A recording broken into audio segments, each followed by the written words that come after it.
की कथा हुई तो एक ग्रंथि का भेदन हुआ, दूसरे दिन दूसरी का, तीसरे दिन तीसरी का, ऐसे करके सप्तम दिन में 7 ग्रंथि का भेदन हो गया और धुंधकारी दिव्य भगवान का पार्षद बन गया। और भगवान के भक्त भी धुंधकारी को लेने के लिए दिव्य रथ पर सवार होकर आ गई और धुंधकारी को ले जाने लगे। उसी समय गोकर्ण जी महाराज ने कहा, अरे रुको, तुम लोग क्या धुंधकारी भस को ले जाओगे?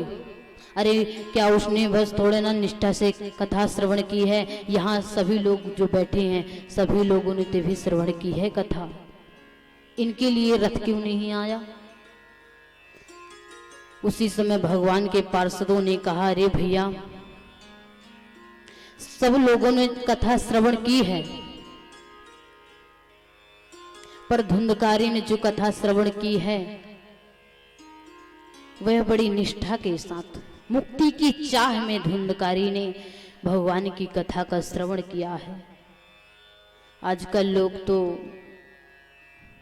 टाइम पास करने आते हैं कथा में, चलो घर में बैठेंगे, मोहल्ले में बैठेंगे, इससे अच्छा कथा में ही जाकर बैठेंगे, हाजिरी का हाजिरी भी लग जाएगी और निमंत्रण भी आया था, कार्ड आया था, अगर नहीं जाएंगे तो लोग कहेंगे कि आपने आए नहीं कथा में, इसलिए चलो वहीं जाकर बैठेंगे, भले ही सो जाएं।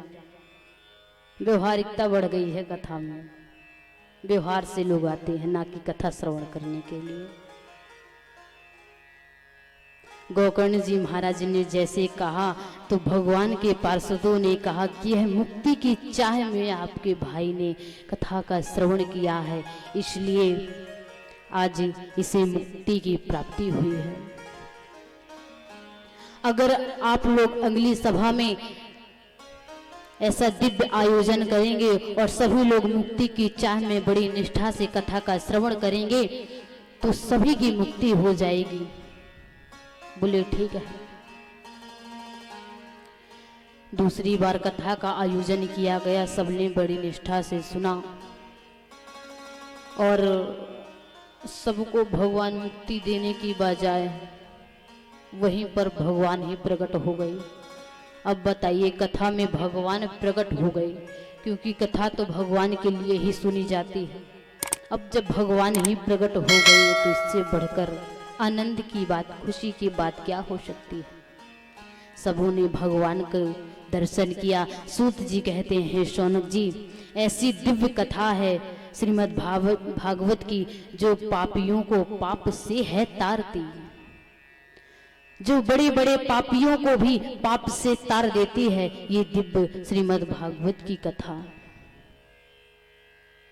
सूत जी महाराज ने कहा, भगवान आपने बड़ा ही दिव्य वृत्तांत सुनाया है, आगे आप ये बताएं कि समस्त शास्त्रों का सार क्या है, क्योंकि भगवान हमारी बुद्धि जो है इतनी छोटी है और आयु भी छोटी है और हम कलयुग के जीव जो हैं सच में इतना सामर्थ्य कहाँ है कि चारों वेदों का अध्ययन करें और उन्हीं के बताए हुए मार्ग पर चलें।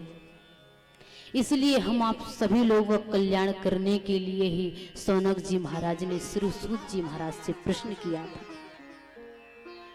किम क्रिय शास्त्र सारा का सौतार प्रयोजना, किम कर्म के अवतारस धर्मा कम शरणम गता।